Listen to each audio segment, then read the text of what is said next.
those resistance bands, he's got a pretty good thing going with his little side project, his fitness project. I mean, he's doing unbelievable magical transformations with people who get on this 12-week resistance band program. I've looked into it, and it's definitely something you got to be ready for. Look, when you look at Stevie and you see a guy who, when you go back to ECW, was just sort of what Raven called them, and they were called themselves Raven's Dog and Pontiac. And then you see Stevie Richards come out of that after ECW and work his way up, not just in the ring, but physically getting himself into the shape he's gotten himself in. It really is inspirational to see what he's done and how he's carved it out for himself. And now, turned that into a side industry for himself to make money from. Kudos to Stevie, because, not many people in the industry have the volition to go out and carve something out like that for themselves. And yet Stevie's done it in no small way. Not just wrestling fans, but there are a lot of people that were just looking to lose some weight, get into a little bit of shape, that know who Stevie Richards is. And he does a great job with it. So, all the respect in the world for anybody that's willing to travel a path that few others, if any, have ever traversed before.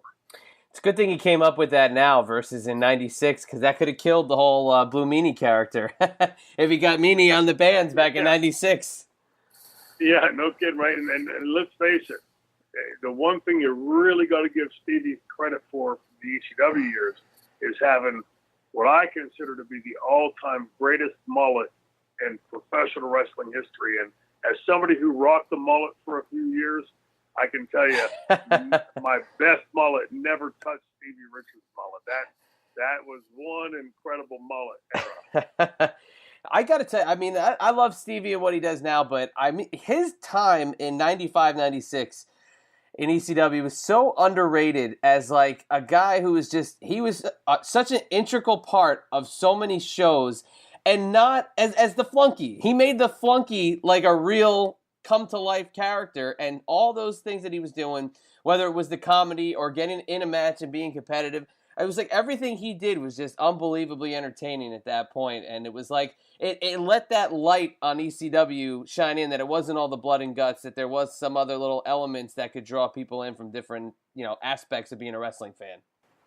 Look, let's face it. If you go back and you just off the top of your head think of some of the most memorable moments in ECW history, the Blue World Order,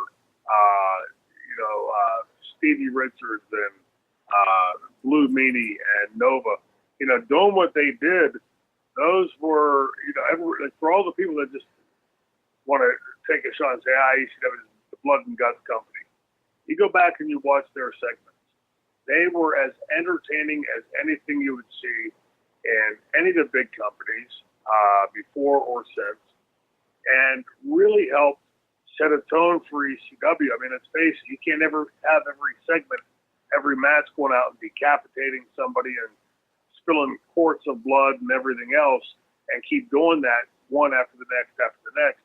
And the BWO really delivered the goods. I don't want to use the phrase comic relief, but they really did serve as almost an entertaining release valve, to allow some of that tension to dissipate, so that the buildings didn't get into full gear riots most of the time.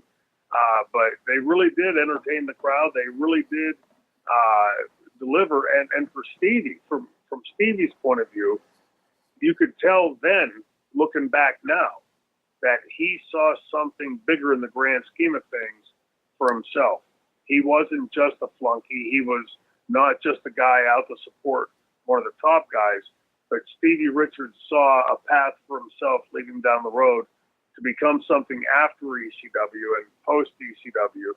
And, for that, it's really hard to say anything negative about. It really does get a lot of respect. And the fact that he's a great guy.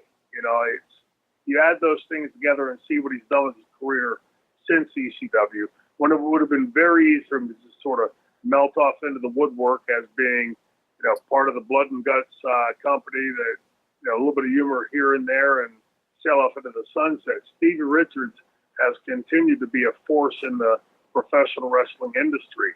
And so it's really hard to find fault with that.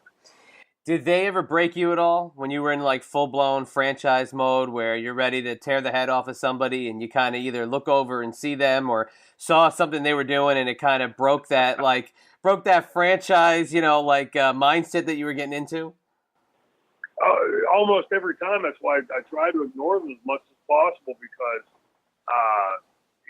when you see them dressed up or getting ready to go through the curtain, so everybody understands what you saw on camera is what we saw in the dressing room. It wasn't like, okay, let's flip the switch and go out and be the BWO.